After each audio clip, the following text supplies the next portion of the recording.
Isa pang malakas na palakpak at papuri sa Lord.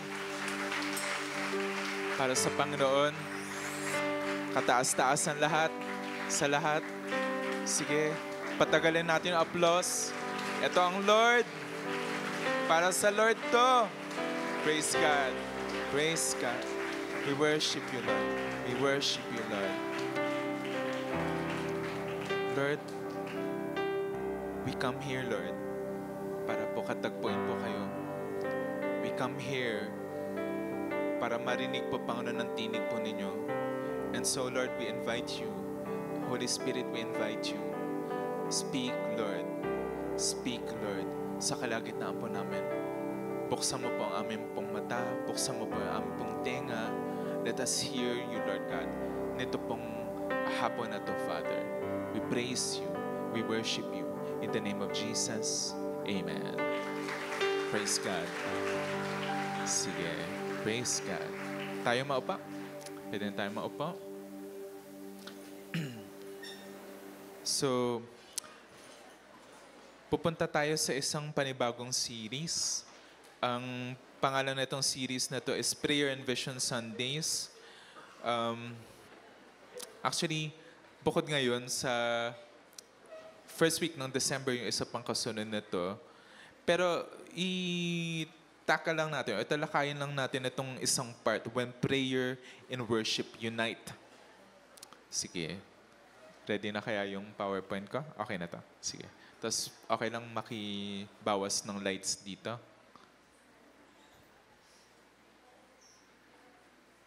Sige. Kita naman sa likod, ano? Sige. So, itong title natin na When Prayer and Worship Unite, alam niyo, natatandaan ko dito, chemistry. Chemistry. Yung alam niyo yun, pag yung mga chemistry laboratory session natin, na pag pinag-combine yung dalawang compounds, tapos umiilaw sila, nagsusparkle. Natatandaan niyo yun? Like yung magnesium strip, natatandaan niyo yun? Yung pag sinindihan nyo siya, para siyang losses, para siyang lucis, para siyang, anong pangalan nun yung mga firecracker? Basta yun na, hindi ko alam kung ano tawag doon sa English na yun. Or sino dito familiar doon sa simulation ng volcanic eruption?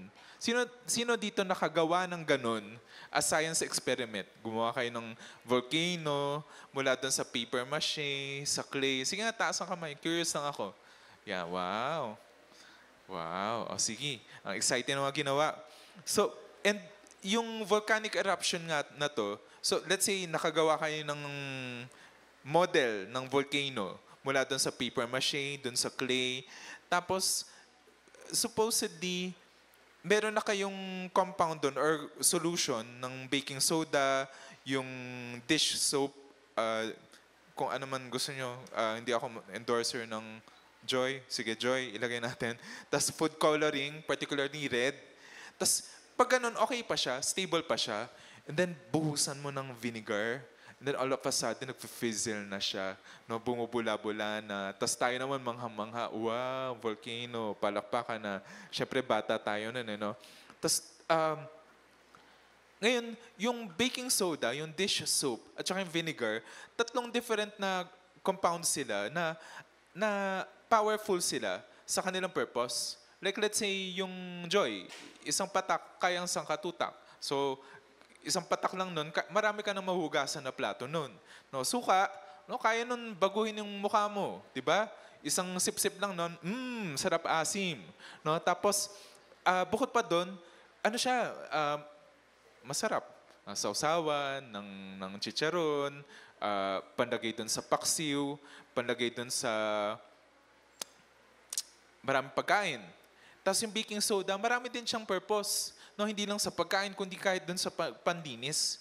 And powerful na sila sa serving ng purpose nila. Pero actually, lalo na kapag pinag-combine sila, meron silang ibang power na nagagawa. Ibang reaction na nagagawa. Tulad nito, no? Would you believe na nag-fizzle sila? Or eto pala, sino dito nakapag-try? Bote ng Coke, lagdagan nyo ng Mentos. Yan. O, di ba? Tuwan-tuwa pa kayo. O, tol, astig to. Try mo to. Meron akong magic. O, yan, no? Tapos yung iba naman, palakpakan sila. Magic. Pero science lang siya, no? And, pero dito sa topic na meron tayo ngayon, gusto kong pag-usapan yung effect nito. Because worship is powerful, di ba? Sa mga nakaranas ng nag-worship, ang powerful ng impact nito. Prayer is also powerful, no? Pero alam ba natin yung nagagawa nito pag pinag-combine sila? And I'm sure na ma-amaze tayo kapag pinag-combine natin ito. So punta tayo dun sa first part nito. Tingnan muna natin, at least puntahan muna natin yung first component nito, which is worship. No? The past weeks, pinag-usapan natin yung patungkol sa worship. Kung paano na binabago tayo, kung paano na nagdadala ito ng freedom sa atin, kung paano ito nagbibigay na absolute joy sa atin. Di ba? Last week, tinakal natin, God brings joy to the table. And so, alam natin na powerful ang worship. Alam natin na kapag nag-participate tayo sa worship, sumamba tayo sa Lord, may mangyayari talaga. No? Pero gusto ko lang na balikan yung mga description at example ng Bible patungkol sa mga tao na nag-worship sa Kanya. And makita natin ito na illustration tuloy makita natin to na illustration kung paano yung impact nito. So number 1, balikan natin unang-unang worship na nangyari. No? Balikan natin sa Genesis 4 verse 3 to 5. Sabi dito, in the course of time, Cain brought some fruits of the soil as an offering to the Lord. And Abel also brought an offering, fat portions from some of the firstborn of his flock. The Lord looked with favor on Abel and his offering, but on Cain and his offering, he did not look with favor. So Cain was very angry and his face was downcast. So, tingnan muna natin yung dalawang worshiper dito. May dalawang worshiper na tinutukoy dito. Isa si Abel, isa si Cain, no? And nagdala sila ng different kinds of offerings sa Panginoon. Yung isa, ang dala niya, some offering. Ano yung some offering? Basta may mabigay sa Panginoon. No? Anong regalo mo? Basta regalo. No? Let's say exchange gift. No? May iba, ang ganda ng regalo, talagang bongga yung regalo. No? Tapos yung iba naman, anong regalo mo? Basta. Ano yung basta? Yung pala, yung mga typical, panyo, alkansya, or malala, hanger sa exchange gift. No? And basta lang may mairegalo. Pero may iba naman na kapag nagregalo talaga, yung tipong pinag-isipan talaga ito. No? So, yun yung difference nitong dalawa. Itong si Cain, sabi kasi ng Lord, mag-worship eh. Sabi kasi ng Lord, magbigay ng offering. So sige, magbibigay ako ng offering. Some offering. Basta offering. Basta may ma-offer. Parang sa iba rin, o sige, basta makapag-worship. O sige, sabi daw, pumunta doon. O sige, basta makapunta ng church. Basta maka-attend. No, at least, naabutan ko pa naman na nagpa-pray yung presider, yung MC, before kumanta. At least, naabutan ko pa yung mabilis na kanta. Or iba, at least, kumakanta pa nung dumating ako. Or at least, may nagsasalita pa doon sa harap. Yung MC. Napatapos na pala, announcement na pala. No? Pero some offering na lang. Kaya lang, may difference kasi yung response ng Lord doon sa nagbigay ng some offering versus sa nagbigay ng the best part ng offering. Kasi ang tinitingnan ng Lord dito is yung heart ng nag-offer. No? So, tingnan niyo yung response ng Lord doon sa offering ni Abel versus sa offering ni Cain. Yung, sabi doon,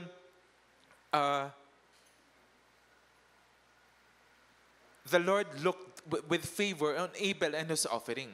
But on Cain and his offering, he did not look with favor. So sabi dito, yung offering ni Abel, natuwa ang Panginoon. While kay Cain, kasi basta na lang binigay, o sa Lord na lang to, ito para sa Lord, So, ang Lord din, naturally, ang response niya, hindi rin enthusiastic. Kasi ang worship, hindi rin enthusiastic. Yung offering, hindi rin enthusiastic.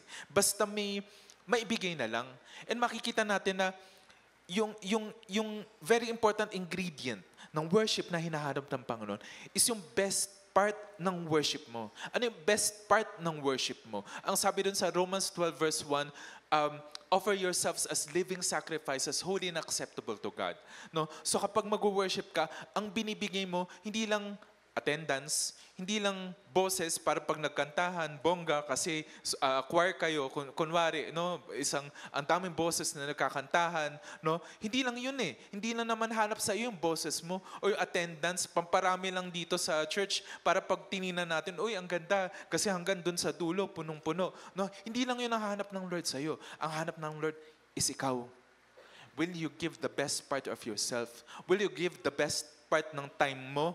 Na hindi ka lang pumunta dito na basta may maabutan, basta may mahabol lang, no? O yung attitude mo ba is yung basta yun, nandoon naman ako eh. Nakita naman ako ng sa leader ko eh. Hindi naman ako hahanapin, hindi naman ako ifa-follow up kasi sumulpot ako. Remember that the Lord looks at you. Alam ng Lord yung quality ng offering mo, no? And supposedly, balikan natin yung number 1 point ko. Worship appeases God. Napapalugod nito ang Panginoon. But the question is, what's the quality of your worship? What's the quality of your offering to God? Anong i-offer mo sa Kanya? No? Kasi, nung natuwa ang Panginoon,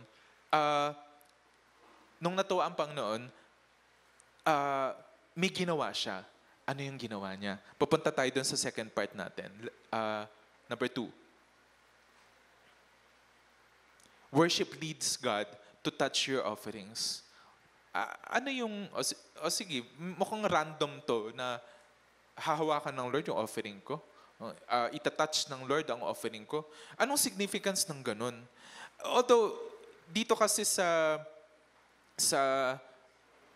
Genesis 4, hindi naman kasi dinescribe in detail dito kung paano tiningnan ng Lord with favor yung offering ni Abel dito. Pero kasi maraming expert ang naniniwala na nung time na to, may physical sign na ang Lord inapprove ang offering ni Abel.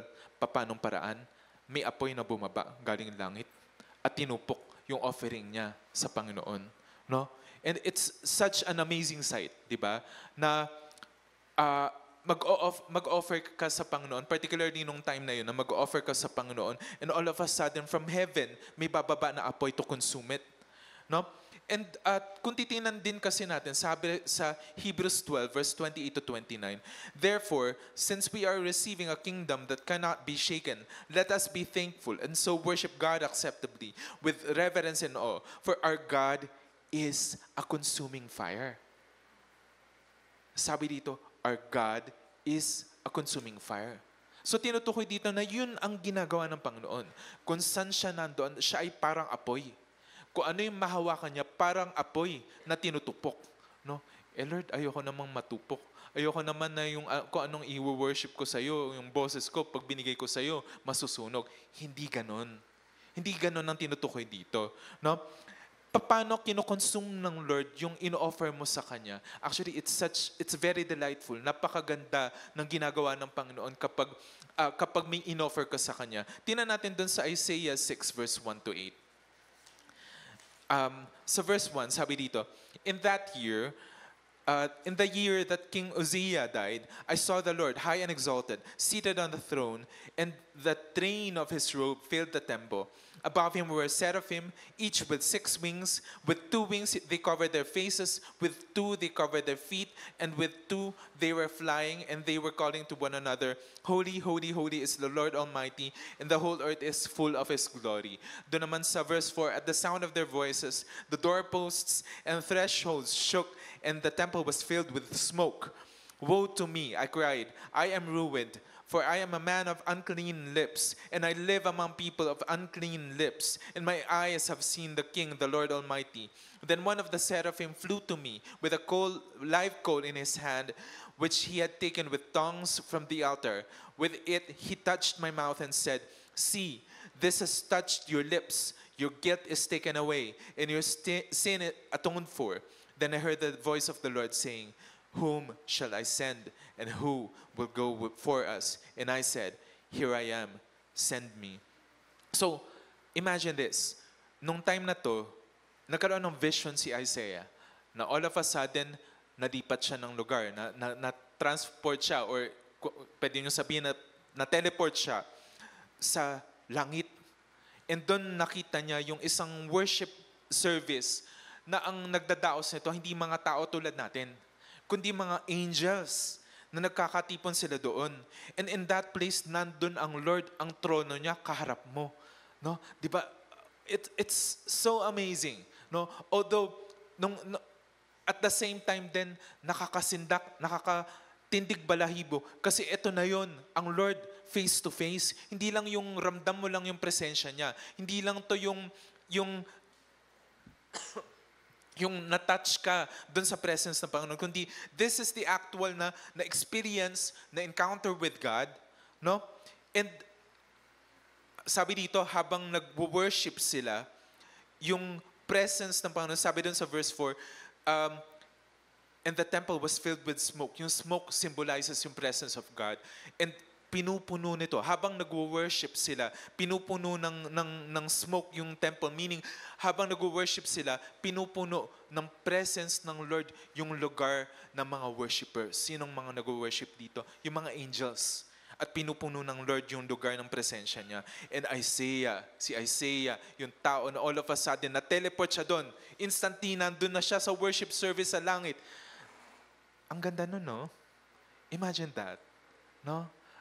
Ang sarap mag-worship. Ang sarap mag-worship na nandun ang presence ng Lord, andun ang Holy Spirit na kumikilos. Naranasan natin to pag dito sa worship service, dito sa church. And yung iba siguro naranasan na rin na yung sumama sa, yung among thousands of people, sa mga conferences, no? And ang saya. Iba talaga yung experience ng nag-worship ka sa Panginoon. And then imagine, you're right there. Hindi lang sa isang Colosseum, hindi lang sa isang stadium, nandun ka mismo sa langit, sa temple mismo ng Panginoon, nag-worship ka. Yun ang na-experience ni Isaiah. Kaya lang, at the same time, nakakatakot ito. Na-catch siya off guard. Bakit? Bukod sa wala siyang offering sa Panginoon, nakikita niya yung sarili niya na hindi karapat-dapat sa Panginoon. No? And alam niya yung sabi ng Panginoon, yung prinsipyo ng Word of God. The Lord is a consuming fire. Ano yung tinutupok ng consuming fire? Anything na burnable. May word na ba na burnable? Burnable. Burnable. Meron bang word na burnable? No, wala, no? Anything na, ano yung term doon? Yung nasusunog sa apoy. Anong English nun? Flammable. Yan, flammable. Tama ba? Tama. Flammable. Burnable. Sige. Anything na flammable or flammable, nasusunog yun. No? Kaya, pag nagluluto ka, nag-iihaw ka, hindi mo kukunin yung karne gamit ng wooden spatula. Kundi, may fireworks ka pagkatapos nun na nasusunog na. No? Kasi natutupok yun eh. Anything na gagamitin mo sa apoy, dapat hindi flammable. Tulad ng metal. No? Definitely metal. No? Yung mga iron, stainless steel, yung mga ganon. No? Hindi yan masusunog, hindi yan matutupok. No? Pero definitely, hindi mo gagamitin yung papel. Oh, mag-iihaw ka. Saan mo gagamitin yung papel? Pansunog? Hindi. Pangkuha ko yan ng pagkain. No? hindi mo gagamit na ganun yun. No? And kaya lang, since God is a consuming fire, hindi ka pwedeng lumapit sa Kanya nang may bagay na masusunog. Ano yung pwedeng masunog sa Kanya? Kasalanan. Kaya maraming mga, di ba, may mga friends tayo na invite kita sa church, ha? Sama ka next week. Ayoko, masusunog ako doon. O, alam nila. Bakit? May kasalanan kasi. No? Pero pag nilinis ka kasi ng Panginoon, walang matutupok doon. Tinanggal mo na anything na flammable sa harapan ng Panginoon. No? And wala siyang offering. lalapit siya sa Panginoon ng walang offering. Sabi pa naman ng Bible, ang utos ng Lord dun sa Old Testament, do not come to me empty-handed. Laging may offering. Kaya siya takot na takot. No? And kaya sabi ni Isaiah dito, woe to me, I am ruined, matutupok ako, for I am a man of unclean lips. Na-recognize yung may kasalanan, and I live among people of unclean lips. And my eyes have seen the King, the Lord Almighty. Nasa presensya ako ng apoy na tumutupok. No? And hindi niya alam actually, na sa pagsasalita niya na ito, doon na siya actually may ino-offer na sa Panginoon. Kasi nakita ng Lord ang heart niya, and natuwa ang Lord dun sa heart niya. Kasi within the heart of Isaiah, may heart nang nagre-repent. Na ito, napasabi siya, napakonfess siya ng kanyang kasalanan. And ang Lord was so gracious, mapagbiyaya ng Panginoon. Anong sabi dun sa verse 6? Then a seraphim, isang angel, kumbaga, lumapit siya with a live coal. Ano yung live coal? Alam niyo yung uling na may baga pa, no? Mainit yun. Nakahawak na ba kayo ng ganon? Hindi pa. Very good. Buti na lang, wala pa. Kundi sunog ang kamay ninyo. No, mainit yun. No? Sabi doon, a seraphim flew to me with a live coal in his hand, which he had taken with tongs. Alam niya na nakakasunog yun. Kaya hindi niya rin yun hinawakan ng kamay lang. Hinawakan niya ng may tongs. Para habang hinahawakan niya yun, hindi siya matutupok din doon. And anong ginawa niya doon? Sabi doon, with it touched my mouth. Anong purpose noon? No? Pag isang metal na may flammable material, nilapit mo siya sa apoy, magbabaga siya. Pero for a short time lang naman. Bakit? Kasi matutupok yung flammable part doon. Ang matitira yung non-flammable part, yung metal na. No? So in the same way, pag nilapit mo ang buhay mo, especially kung ikaw ay lalapit sa Kanya na with repentant heart, meaning nagsisisi ka, gusto mong itama yung buhay mo sa Panginoon, gusto mong ilapit yung buhay mo sa Kanya, tutupukin ng Lord yung kasalanan, pero hindi ka matutupok. Malilinis ka lang. So praise God. Palakpakan natin ng Lord.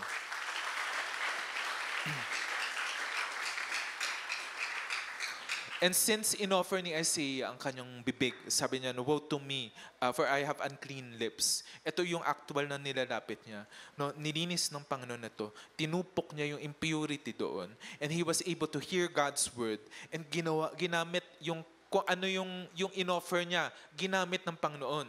No? So before, na-recognize niya na basura ang bibig ko. Kailan ba nagiging basura ang bibig natin? Kapag ang daming kasalanan na lumalabas yan.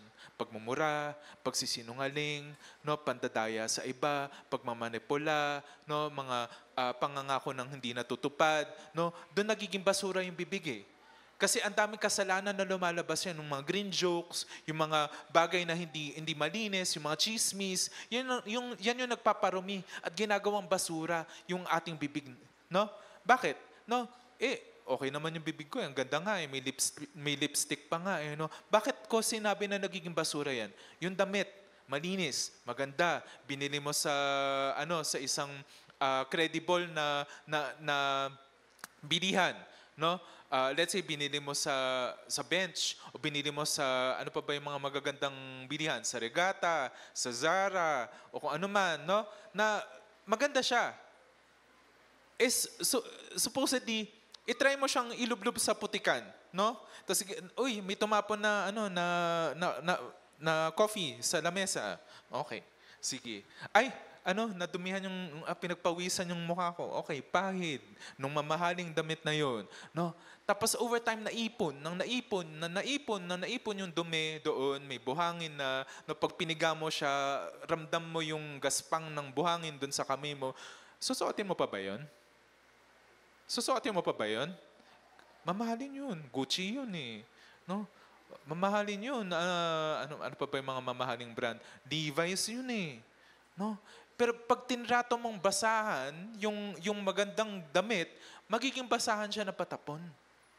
No? And supposedly, ganun yung bibig ni Isaiah at that time.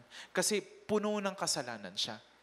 Pero, nilapit niya sa Lord, inoffer niya sa Panginoon, nilinis ng Panginoon, tinanggal niya yung dumi, ngayon kagamit-gamit na siya. No? So ganun ang proseso ng Panginoon kapag ino-offer mo sa Kanya in worship. Yung offering mo, like let's say yung buhay mo, like let's say yung lips mo, like let's say yung heart mo, nililinis niya to. No? And of course, and ganun ang presensya ng Panginoon. It consumes everything. If na dampiin na to ang heart mo, nagdadala to ng healing. Tinutupok niya yung pain, tinutupok niya yung unforgiveness, tinutupok niya yung bitterness, no? Kung it causes forgiveness, it causes healing, it causes yung pagkawala ng fear, ng pride, ng stubbornness, anything. Pag hinawakan ng Lord yung bibig mo, lumilinis tuloy yung way ng pananalita mo, natatanggal yung pagmumura, natatanggal yung pagsisinungaling, natatanggal yung paninira ng iba, yung pagchichismis ng iba. If hinawakan ng Lord yung mind mo, if na-expose to dun sa all-consuming fire, no, nililinis niya even the way you think, no? And yun ang kagandahan ng presence ng Panginoon when you worship Him. Anything na i-offer mo sa Kanya, anything na ilapit mo sa Kanya, nililinis niya. Tinatanggal niya yung part na nagpapabasura ng isip mo, nagpapabasura ng bibig mo, nagpapabasura ng mga kamay mo, ng mga lakad mo, ng heart mo, no? Tinatanggal ng Lord yung mga bagay na yun na nagpapabasura. Letter C. Number 3 pala. Worship invites the presence of God. Sa Isaiah 6 verse 4, at the sound of their voices, the doorposts and thresholds shook, and the temple was filled with smoke. Yung smoke nga na to, tulad na nasabi ko kanina, it symbolizes yung presence ng Panginoon. And pinupuno ito. No? Alam mo, yun yung part ng worship na favorite ko. Pag nag-worship, ang daling makapasok sa presence ng Lord. No? Na-try nyo yun, di ba? Minsan nagde-devotion tayo, ang hirap mag-devotion, walang pumapasok sa isip natin, and then nag-worship ka. And then, ang daling makapasok sa presence ng Lord tuloy. No? Or, nagtatry kang mag-pray, walang pumapasok sa isip mo. And then, nakapag-worship ka. No? Kaya, to me, ang worship, pang-condition to ng heart eh. Para makalapit tayo sa Kanya. Yung worship services natin dito, important na maabutan mo yung worship. Kasi dun ka pine-prepare para makaharap mo ang Panginoon, marinig mo ang Kanyang tinig during preaching. Kaya lang may mga tao na okay lang, basta preaching lang, maabutan ko, okay na yan. No?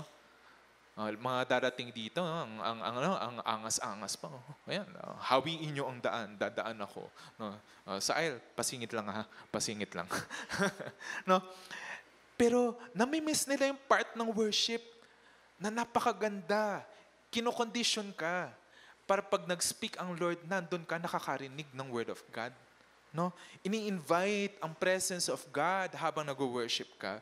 No? Revelations 11 verse 16 and 19, sabi dito, and the 24 elders who were seated on their thrones before God fell on their faces and worshipped God. Then God's temple in heaven was opened, and within His temple was seen the ark of His covenant. And there came flashes of lightning, rumblings, peals of thunder, an earthquake, and a severe hailstorm. So sabi dito, ito ay picture ng worship in the future. Worship sa eternity, dun sa langit. No? So, habang nag-worship sila sa Panginoon, nabuksan daw ang langit at dun sa temple, nakita yung Ark of the Covenant of God. Ano yung Ark of the Covenant of God? Actually, nakatago to sa innermost na room. Kasi napaka-banal nito, no? Hindi nila ito nilalabas, napaka-special nito kumbaga, no? Pero kailan nabuksan ang langit? Kailan nabuksan ang presence ng Panginoon? Habang nag-worship. No? So yung worship, yung binigay ng Lord na way para ma-access natin ang presence of God. No? So sabihin mo sa katabi mo, maging maaga ka next time, ha? Sana man maabutan mo ang unang kanta. Sige. So next time, okay? So next time. Kasi, yun nga, worship opens yung glory of God. And yung glory of God, dun mo makikita yung ganda ng presence ng Lord, yung majesty niya, kung gaano kamangha-mangha ang Panginoon, yung power niya, yung presence niya, doon mo mararamdaman to. And yun yung mamimiss ng mga tao na namimiss lagi, yung worship part. Sige, so punta naman tayo dun sa prayer. Yung Bible, especially dun sa Old Testament, madalas na kino-compare nila or ginagamit na, ano ba tawag dito, illustration, is yung incenso. Alam niyo yung incenso? Sino nakakaalam ng incenso dito? Ito yung mga, paano ko ba i-explain ang incenso? Basta meron cup, or anong tawag dito, mangkok, mug, hindi pala, cup pala ay mug. Mangkok is bowl. Ang bowl yung sa CR, no? Yung bowl pala, bowl na nilalagyan ng liquid. Yung kamanyang or incense, mabango to. Lalo na kapag sinunog nyo to, talagang lumulutang yung amoy niya. Tapos pinupuno yung room nito. Siguro iba sa inyo may similar dun sa incense. Yung mga candles na mabango, yung mga scented candles, di ba, mga ganon. Or, mga ano sila, mga parang ganon din yung kung paano sila nag-work.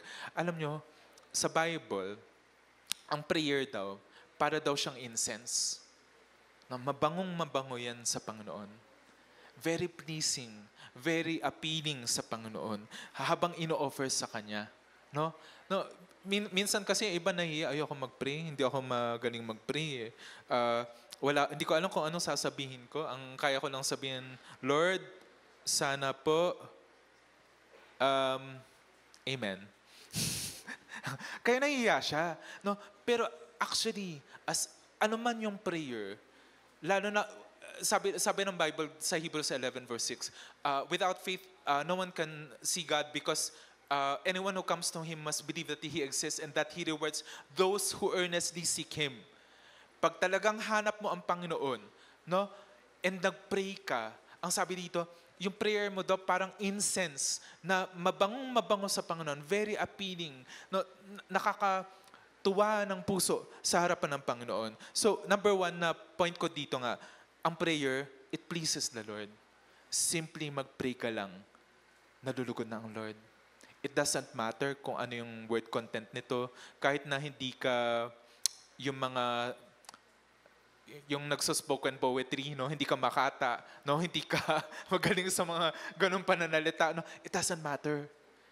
Kahit na sa simula, yung prayer mo, simple lang, parang bokabularyo ng 3-year-old, pag nag-pray, nagsisimula pa lang huwag niyong pagtawanan siya.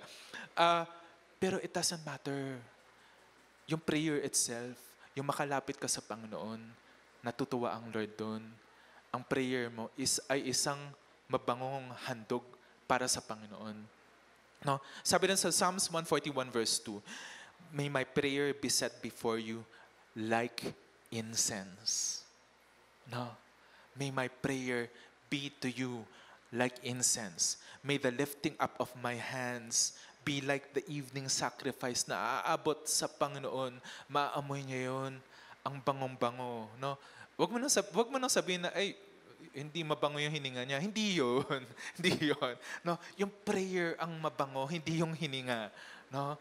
No, kahit naka-prayer partner mo siya, kaharap mo siya, pero pwede ba, tabi na lang tayo, wag na lang magkaharap. Bakit? Gusto mo ng double mint?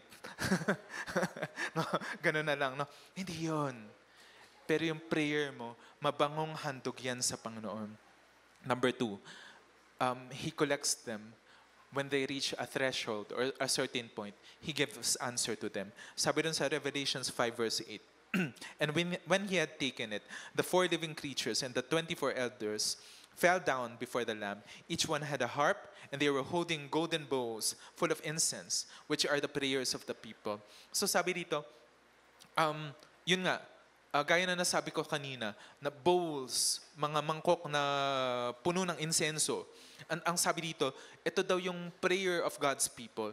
And sabi doon, naghahawak-hawak nila, hindi lang isa, kundi multiple na mga golden bowls. Ibig sabihin, yung insenso, alam mo, yung prayer natin, yung prayer ng mga nagmamahal sa Panginoon, alam nyo kung saan nilalagay? Hindi sa wooden na mangkok ha. Hindi lang dun sa Tupperware ng ice cream na napaggamitan, yung mga nilalagyan ng tilapia sa freezer, no? Hindi yun ang pinaglalagyan ng prayers mo. Saan to nakalagay? Sa mga ginintuang mangkok. Ibig sabihin, ganun ka-precious ang prayer mo sa Panginoon. Nilalagay niya sa mga ginintoang mangkok ito. At afterwards, after i-store ito, after ipunin to, no, itong prayer nitong anak ko na to, no, ang dami ng prayer, ang dami ng mabango na handog para sa akin, no. Tapos after i-collect nito, i-offer ito sa Panginoon, no. And sabi nga doon sa Revelations 8 verse 3 to 5, another angel who had a golden censer came and stood at the altar. He was given much incense to offer with the prayers of all God's people on the golden altar in front of the throne. The smoke of the incense, together with the prayers of God's people, went up before God from the angel's hands. Then the angel took the censer, filled it with fire from the altar, and hurled it on the earth. And there came peals of thunder, rumblings, flashes of lightning, and an earthquake. So sabi dito, yung angel na naghahawak nitong gininto ang mangkok na to, nakaharap siya sa altar para yung, nung puno na ang insenso, nung puno na ang mangkok niya, no, i-offer niya na ito sa Panginoon. And then yung smoke, yung smoke nito, yung mabangong smoke ito, hindi ito yung amoy ng jeep pag humarurot siya, o yung amoy ng mga sinusunog, ang tawag doon? Ano yung sinusunog sa mga winawalis natin? Siga, yon. Ano pa yun? Yung mga terminology ko na Tagalog. Yan. Yung mga, hindi siya yung ganun na uubuhin ka, na ang sakit sa baga. Ito yung mga mabangong usok na lalapit sa Panginoon. No? And the smoke of the incense together with the prayers of God went up. Umaakyat ito sa Panginoon. No? Habang hawak-hawak ito ng angel. And then, yung angel, napuno to ng apoy. No? Kanina, sabi natin, na yung narinig nung natuwa ang Lord doon sa worship nila, nagpadala ang Lord ng apoy. Ibig sabihin, pag nagpadala ang Lord ng apoy, nandulugod siya. And itong mga insenso na to, itong mga prayers na to na nakolekta mula doon sa mga tao, nakakalugod to sa Panginoon. So ano yung ginawa niya? Nagpadala siya ng apoy. At anong sabi dito? Yung mga angels, yung angel daw, binato niya to doon sa lupa. Ano ibig sabihin nun? Yung prayers, sinagot ng Panginoon. At hindi lang to yung mga lulutang-lutang lang. Ito na ang kasagutan sa prayer mo. No? Dahan-dahan, nalalapit sa iyo. No? Sige, after 10 years, palutang-lutang pa rin siya. Hindi yun eh. Mabilis na binigay ng Panginoon. Mabilis na binigay ng Panginoon yung kasagutan dun sa prayer. No? So, pag nalugod ang Lord dun sa prayer, mabilis siyang tumutugon eh. No? And, again, note na nagpadala siya ng apoy. Ibig sabihin, after nung nakolect itong prayers para dun sa specific item, para dun sa specific na pinagpa-pray natin, mabilis siyang tumutugon. No? Especially kapag naipon na to ng naipon, madami na siya. No? It doesn't mean na yung prayer mo hindi naririnig ng Panginoon kasi ang dami mo ng beses na pinagpa-pray to. No? Isang taon mo nang pinagpa-pray na madala mo yung family mo sa Panginoon. Isang taon mo nang pinagpa-pray na maligtas yung mga family members mo, yung tatay mo, yung nanay mo, yung kapatid mo, kung may asawa ka, yung wife mo, yung husband mo. No? It doesn't mean na hindi naririnig ng Panginoon na to. Because that's exactly the opposite. Mabango ito sa Panginoon. Iniipon niya lang. No? So, huwag kang tumigil sa pagpapadala ng more and more na prayers kasi pag umabot ito doon sa tipping point na puno na yung mangkok ng prayer, ng insenso, ng panalangin mo, ibubuhos ng Panginoon sa iyo yung katugunan ng madali. Binabato niya para nasa iyo na agad. Praise God. Palakpakan natin ng Panginoon. It doesn't mean na yung prayers mo ay insignificant. Kasi yung pinagpa-pray mo, napakalaki. No? Nagpa-pray ka para mabago ang bansa natin. Alam niyo, dati dumating nung COVID, nung pandemic, dumating sa akin noon na, anong impact ng prayer ko? Isa lang naman ako na nagpa-pray para mabago ang bansa. Kumbaga, alam ko na may iba pang nagpa-pray bukod doon. Pero anong contribution ko doon? Bansa ito eh. Tapos isa lang ako na tao na nagpa-pray. Alam niyo, nirebuke ako ng Panginoon doon. Sabi niya, tingnan mo si Daniel. Isang tao lang siya nagpa-pray para sa bansang Israel. Pero tingnan mo yung impact niya. Na yung prayer niya, yung solong prayer niya para doon sa Israel, hindi lang nabago yung katatayuan ng bayan niya, kundi umabot yung prayer niya up to the end times. Even ngayon, kinikerry out pa ng Panginoon yung prayer ni Daniel. Isang tao lang. So do not think na kasi ang laki-laki ng pinagpipray mo, insignificant ang prayer mo.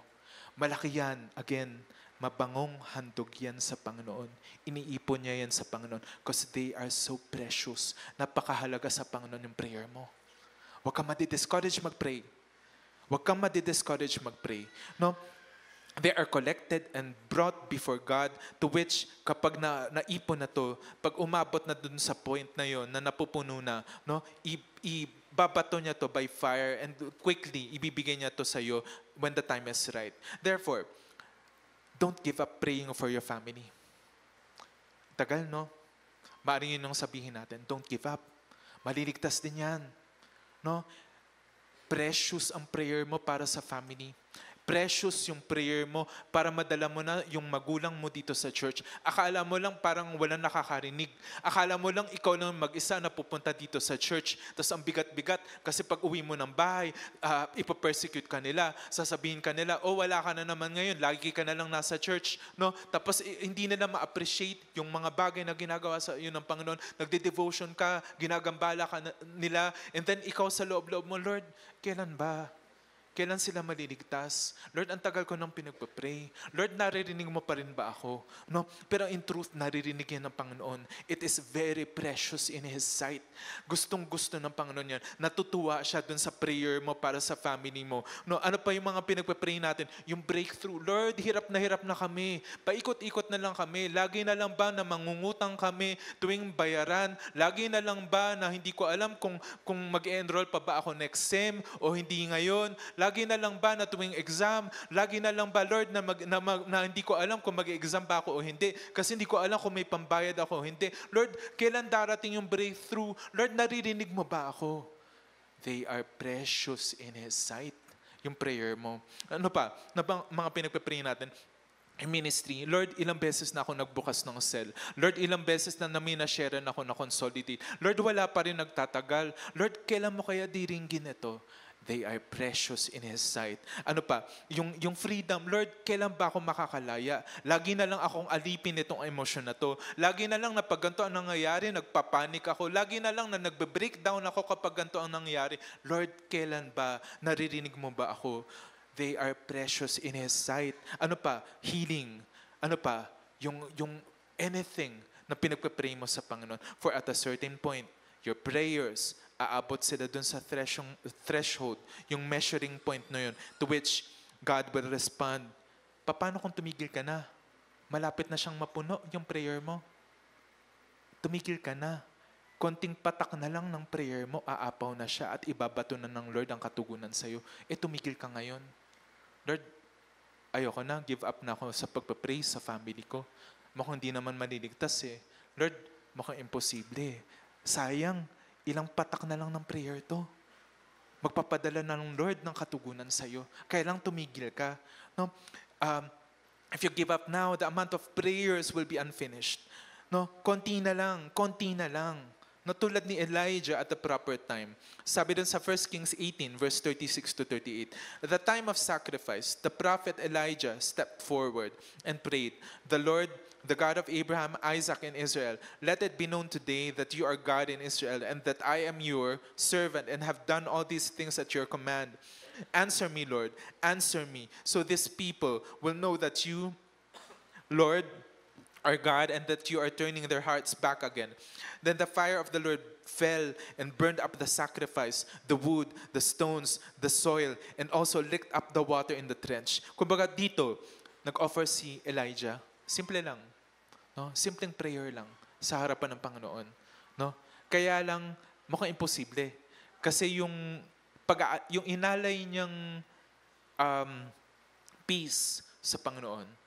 Hindi lang niya nilagay doon, binuhusan niya pa ng tubig. At hindi lang binuhusan ng tubig na maraming beses. Na yung tubig hindi lang nandun sa altar, kundi bumaba na dun sa sahig. Tapos may trench or may mga hukay sa paligid nun. Even yun, nagkaroon na ng kanal ng tubig. Pero ang Lord nalugod. Kaya nang nagpadala siya ng apoy, hindi lang tinupok yung offering, yung sacrifice, kundi lahat ng nadampian ng tubig, even yung trench, nagliyab sila. Ibig sabihin, nalugod ang Panginoon. At pag dumating yan, yung katugunan ng Lord dun sa pinagpapray mo, dun sa struggle, whatever it is, no? Makikita mo, napaka-amazing ng gagawin ng Lord para sa'yo. Mamamangha ka talaga sa gagawin ng Panginoon sa'yo. Maghintay ka lang, huwag kang titigil sa prayer. No? Palakpakan natin ang Lord. Alam niyo, in the New Testament, something similar nangyari din. Sa Acts 1 verse 14, they all joined together constantly in prayer along with the women and Mary, the mother of Jesus, and with his brothers. So, nung time na yun, pagkabalik na ni Jesus, umakyat na siya ng langit nung time na yun. Tapos, ang pangako ng Lord, ang pangako ni Jesus sa kanila is stay in Jerusalem, wait for the coming down ng Holy Spirit. Doon sa waiting period na yun, sila, lahat ng disciples, pati yung mga kababaihan, yung mga kapatid, lahat sila nagtipon-tipon. And amounting ito ng mga 120 people. And dun sa mga 10 days sila nagpe-pray constantly.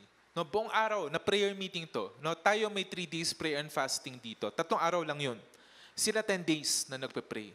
Mga 120 people sila.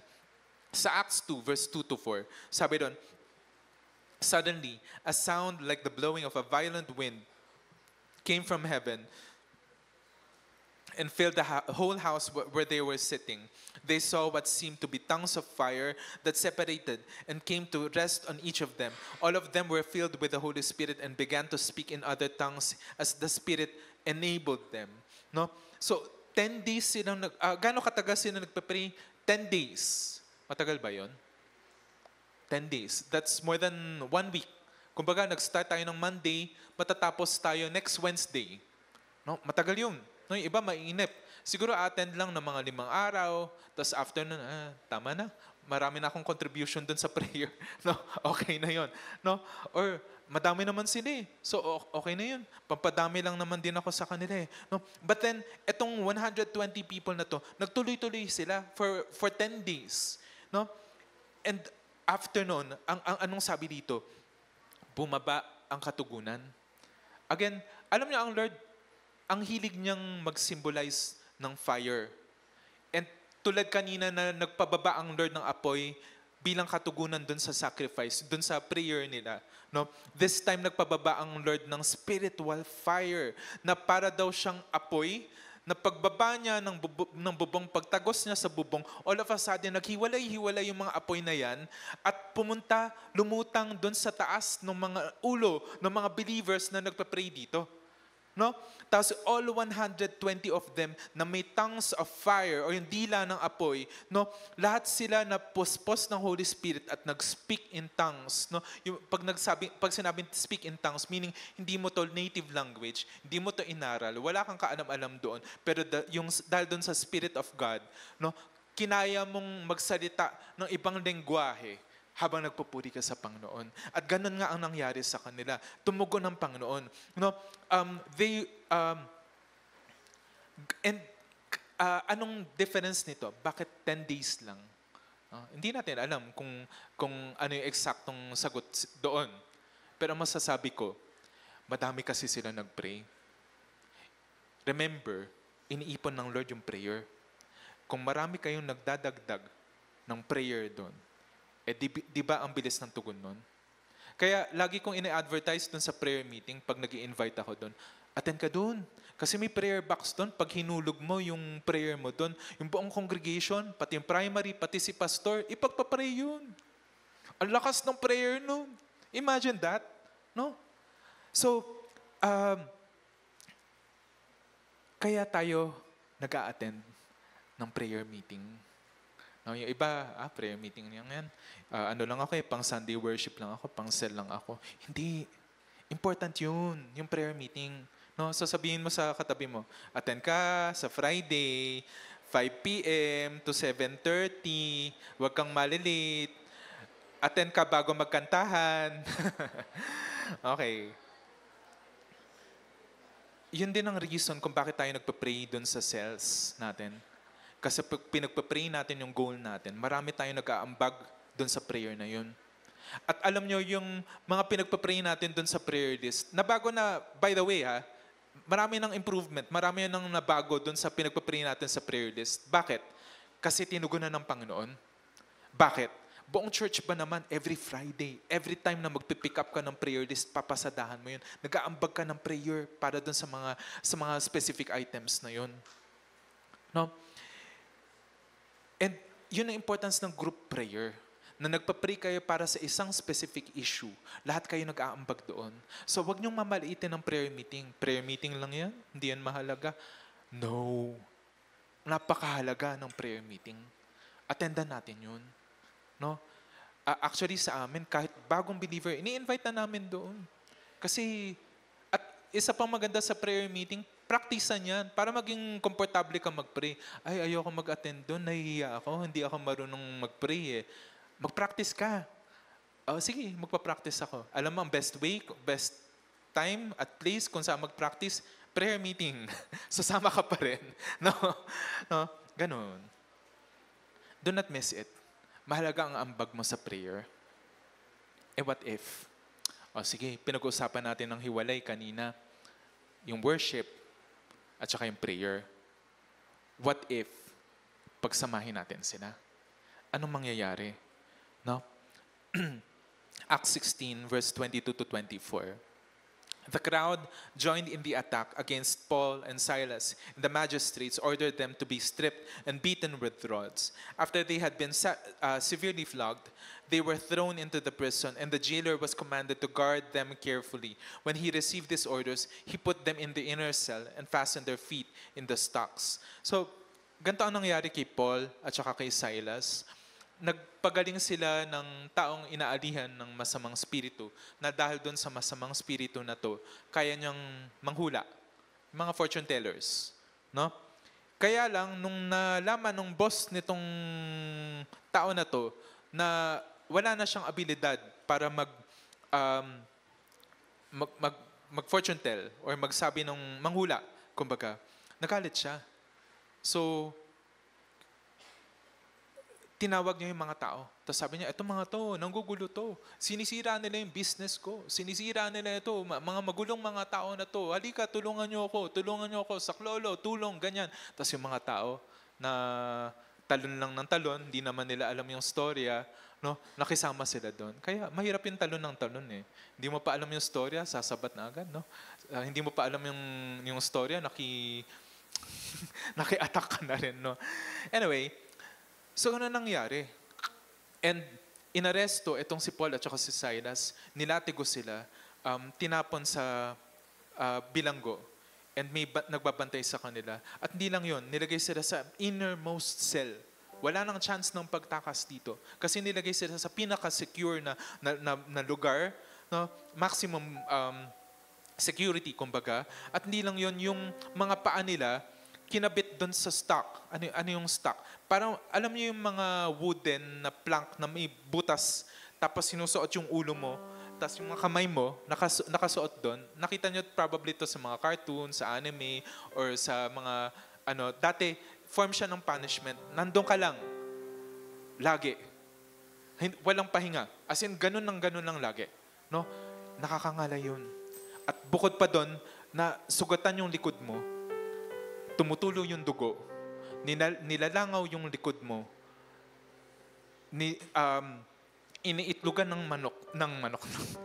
langaw, iniitlogan ng langaw, yung mga dugo. Supposedly, dapat, nakakadiri, kaya lang nagiging nakakatawan na. Iniitlogan ng langaw yung mga sugat nila. Wala silang magawa. Ganun yung hirap. Bukod pa sa pinagbintangan sila ng wala naman silang kasalanan actually. Acts 16, sa 25 to, sa verse 25, sabi doon, about midnight, Paul and Silas were praying and singing hymns to God, and the other prisoners were listening to them. Alam niyo, hindi to pumigil sa kanila sa praying and worshiping ng sa Panginoon. No? And ang kinagandahan nito, kasi yung worship, di ba sabi ko kanina, yung worship, kung ano man yung mahawakan ng presensya ng Panginoon habang nag-worship ka, natutupok. Including yung pain dun sa heart, including yung trauma ng nangyari, yung trauma nung lahat ng mga sinabi ko sa inyo kanina, na yung iba sa inyo na ganyan, kasi nadiri dun sa sinabi ko. No? Even yun, hinil ng Panginoon. Yung worship ang nag-heal ng puso nila. Yung worship ang nag-fix ng puso nila at nag-soothe ng kanilang emotion. And alam nyo, habang iniisip ko to, ano kayang pinagpe-pray nila? Mga missionary, ang work nila, gospel. And nagpa-pray sila. Tapos ini-imagine ko yung sarili ko, paano kaya kung nandun ako? Tapos naririnig ko silang mag-pray, ano kayang maririnig ko? At ang sumagi sa isip ko, mga missionary to, ang heart nila is yung God's work. Nilatigo na sila. Dahil nakapag-pray sila at nakapag-worship, naayos ng Lord ang heart nila, at ang laman ng prayer nila, mission pa rin. Vision pa rin. Ang laman ng heart nila.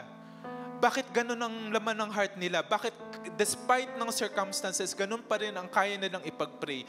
Kasi nakalapit sila sa presence of God.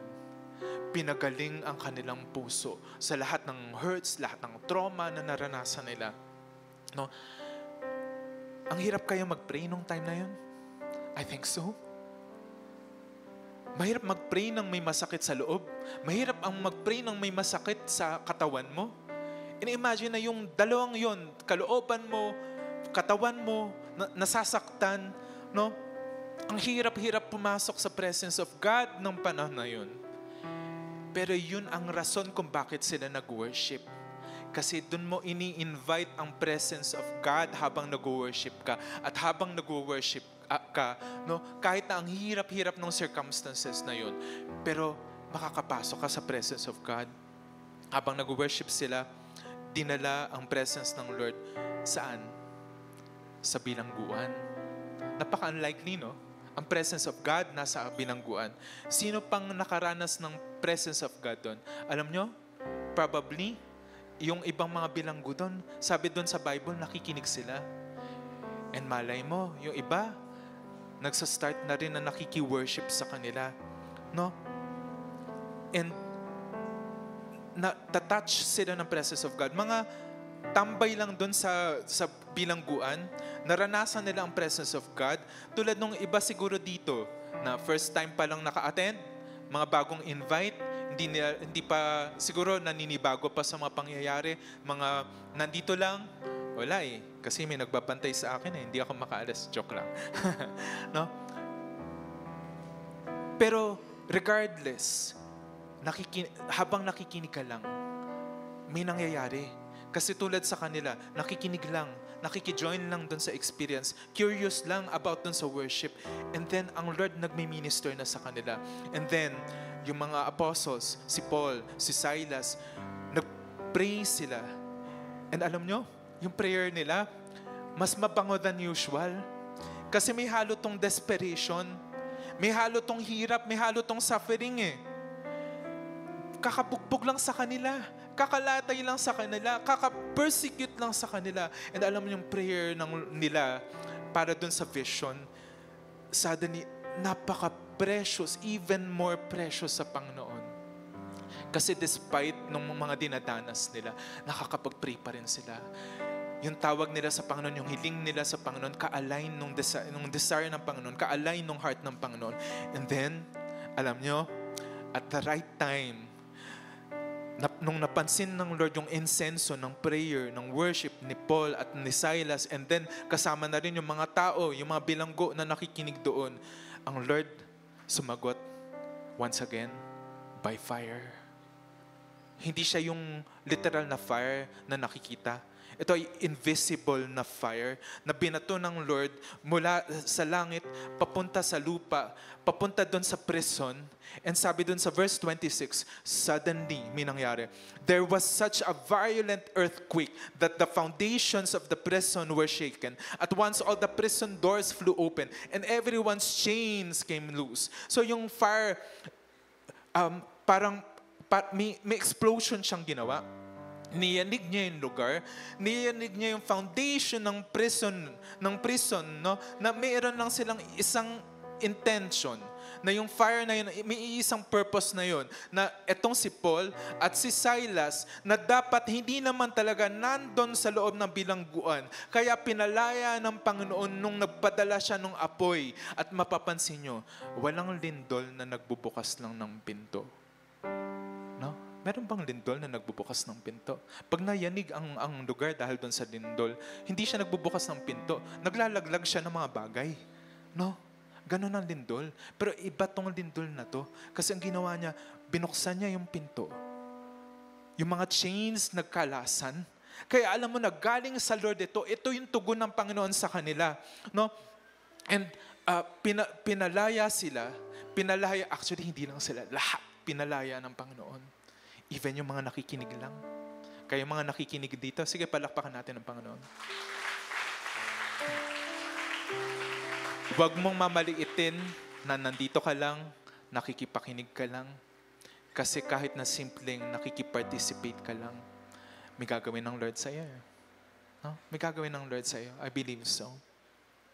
Verse 27, the jailer woke up, and when he saw the prison doors open, he drew his sword and was about to kill himself because he thought that the prisoners had escaped. But Paul shouted, "Don't harm yourself. We are all here." The jailer called for lights, rushed in, and fell trembling before Paul and Silas. He then brought them out and asked, "Sirs, what must I do to be saved?" Kanina, napasadahan din namin ito sa cell na ang Lord, bago kanya gamitin dun sa iba, nagpapalaya muna siya.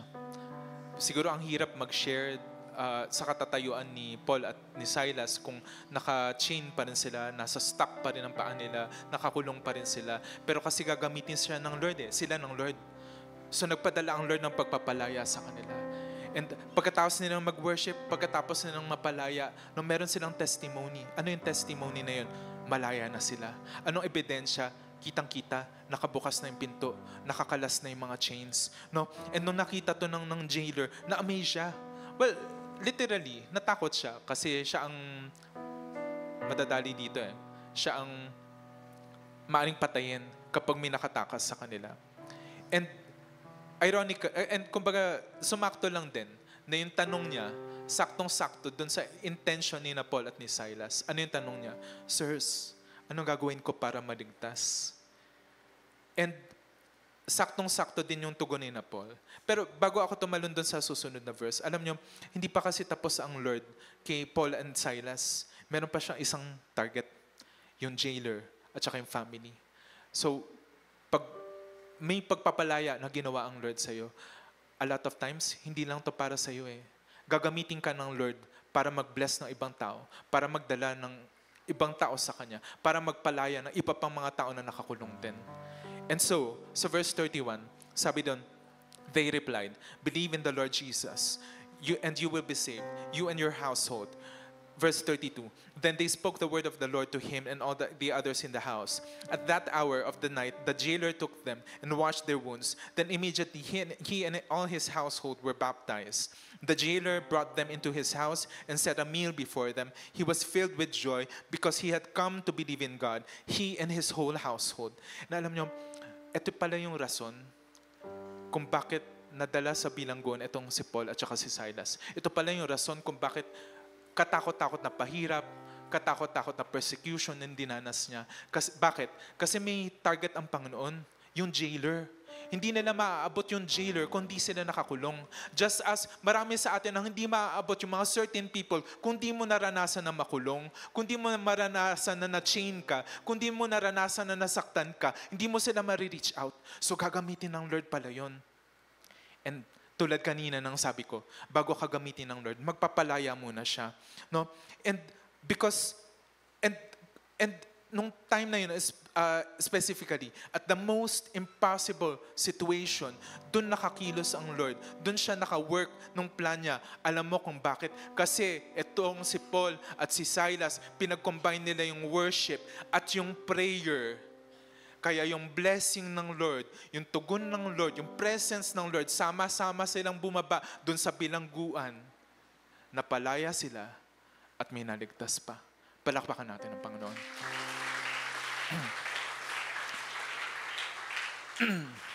Alam nyo, nung mga 2018, meron akong nililigawan nun.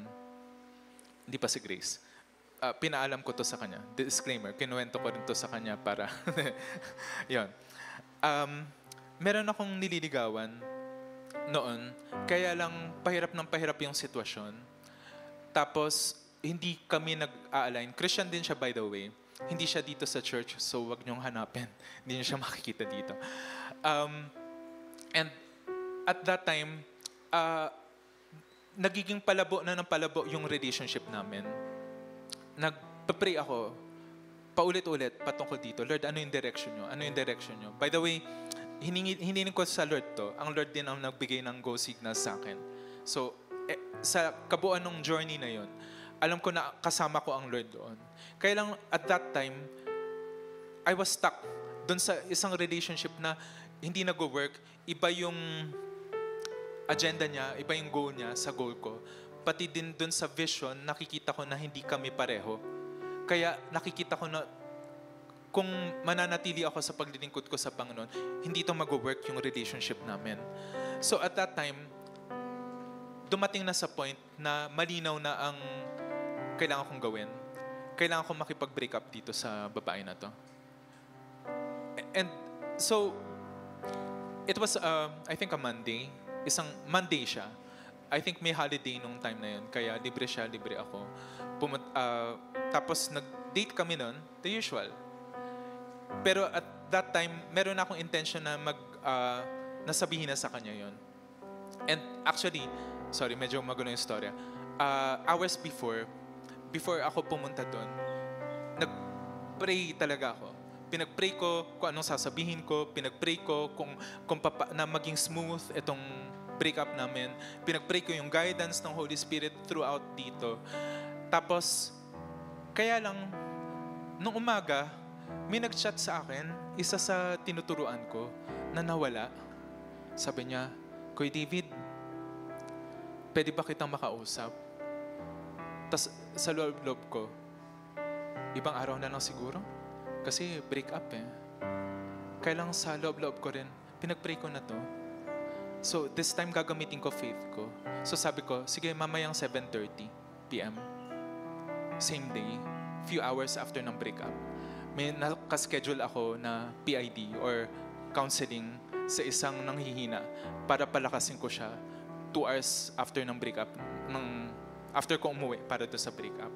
And so, balik tayo doon sa Pasay, kung saan kami nag-date nung time na yun.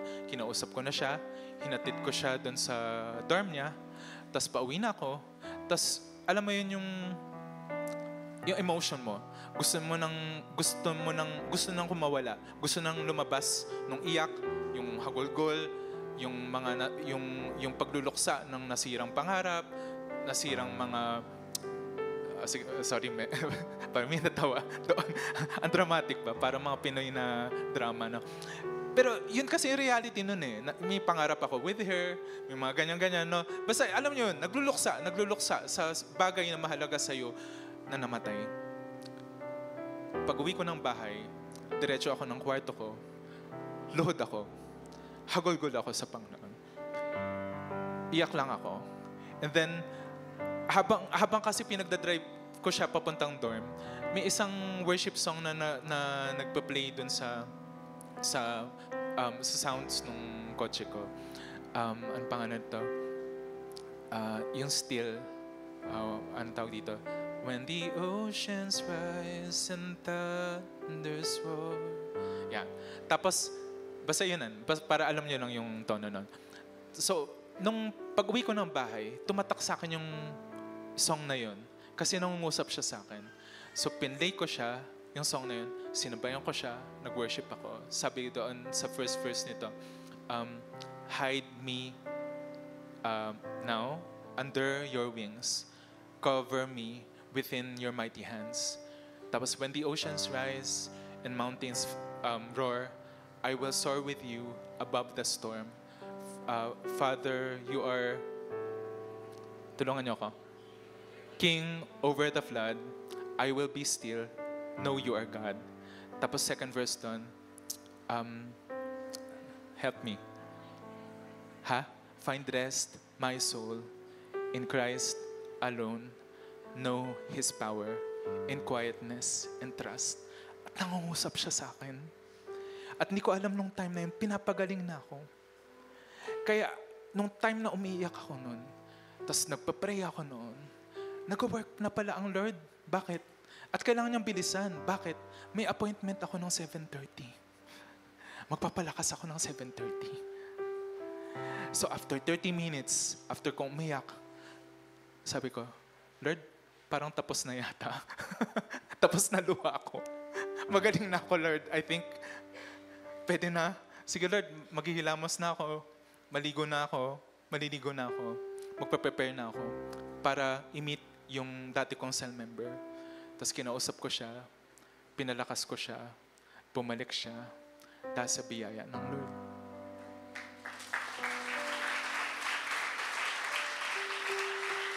Nag-pray ako, nag-worship ako, pinagpala ako ng Lord, ginamit pa ako ng Lord para sa iba. No? So hindi excuse eh. Hindi excuse yung difficult circumstances para gamitin ka ng Lord. So, tulad ng sabi ko, yung prayers mo ay precious sa Father in Heaven. No? Tinetreasure na to. No? And sometimes, ang hirap mag-pray dahil sa circumstances natin, personal pain, pagod na, maraming mga rason. Pero yung worship, yun talagang perfectong elemento para doon.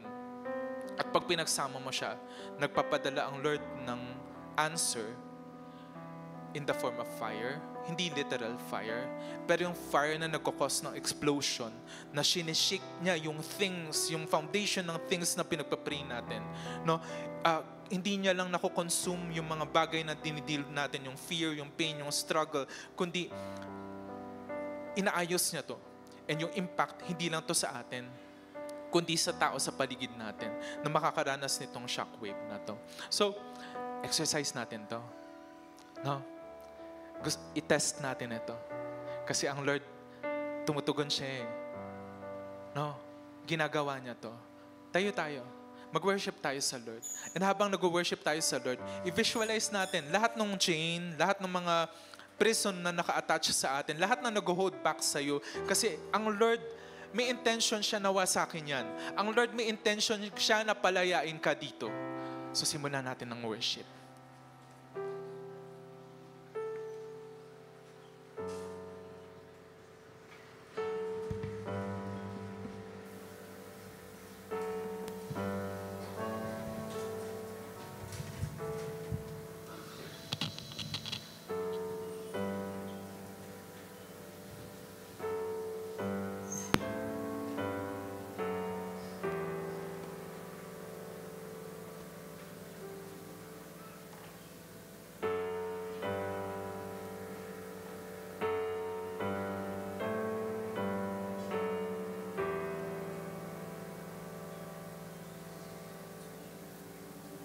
One day holds weight above them all.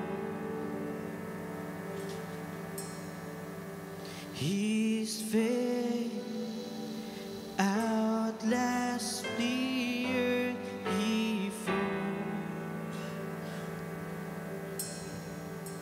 His praise resounds beyond the stars and echoes in our heart. The greatest one of all.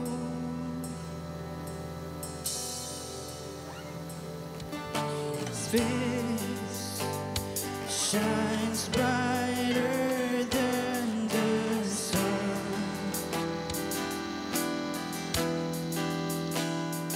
His grace as boundless as His love. He reigns with healing in His wings, the King above all kings, the greatest one of all. Lift up our eyes, see the King has come. Light of the world, reaching out for us. There is no other name. There is no other name. Jesus Christ our God. Oh, seated on high, the undefeated one. Mountains bow down as we lift Him up. There is no other name. There is no other name. Jesus Christ our God. Oh, find hope when all the world seems lost. Behold the triumph of the cross. His power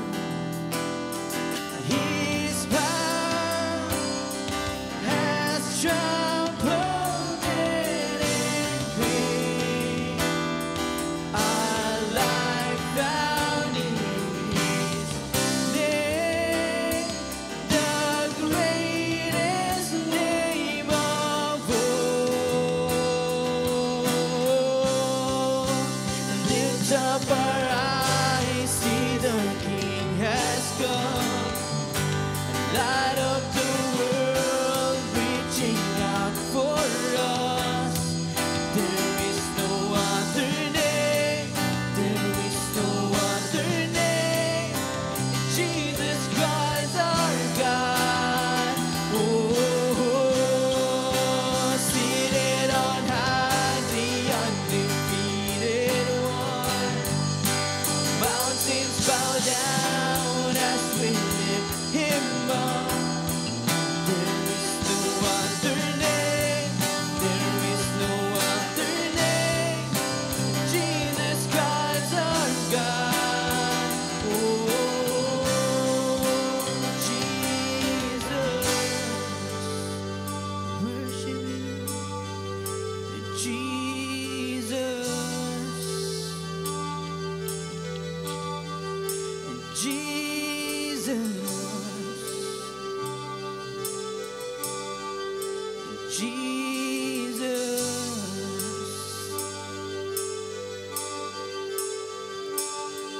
The earth will shake and tremble before Him. Chains will break. Holy is the name. Holy is the name of Jesus, Jesus, Jesus. The earth will shake and tremble before Him. Chains will break. Heaven and earth sing. Holy is the name. Holy is the name of Jesus, Jesus, Jesus. Lift up our eyes, see the King has come. Light of the world, reaching out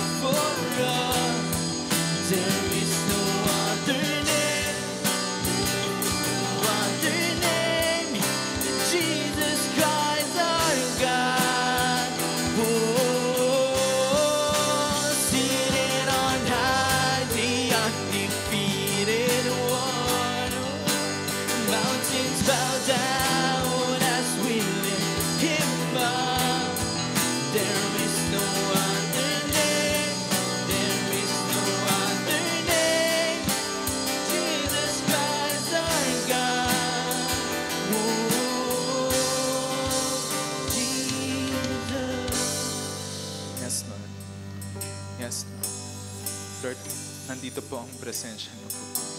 In power, in glory, in majesty, in beauty, nandito po ang presensya niyo po, Panginoon. Pinakita niyo po, Panginoon, kanina na pag kinumbay ng prayer, pag kinumbay ng worship, Lord, na nalulugot kayo, Panginoon. It appeases you po, Panginoon. And kaya, Lord, alam po namin na ngayon nakikinig po kayo. Alam mo po yung panalangin ng bawat isa po, Panginoon, na nandito. Alam mo po yung hinanaing, Panginoon, ng heart, Panginoon, yung desire, Lord, na matagal na kumukurot, Lord, dun sa puso. Yung matagal na pinagpa-pray, oh God. And I pray, Lord, may our prayers, Lord, be like incense, Panginoon, sa harapan po, Panginoon ninyo, na magbigay po kayo ng katugunan. Set them free, Panginoon. Set them free, Lord God, dun sa mga bondages. Set them free, Lord God, dun sa emotions na gumagapos po, Panginoon, sa kanila. Set them free dun sa traumas po, Panginoon, ng past, Lord God. Set them free, Panginoon, dun sa mga takot, mga fears, mga anxiety po, Panginoon, na gumugulo sa kanila. Lahat ng mga chains na to po, Panginoon. Lord, dinedeclare po namin yung freedom po, Panginoon, ninyo dito. Maranasan po nila, Panginoon, ito in this instance, Father God. Salamat po. Salamat po. We trust you, Lord, in the name of Jesus. Amen.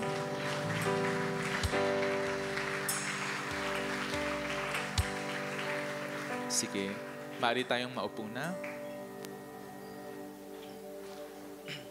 Sino dito, okay lang na pa-open ang lights?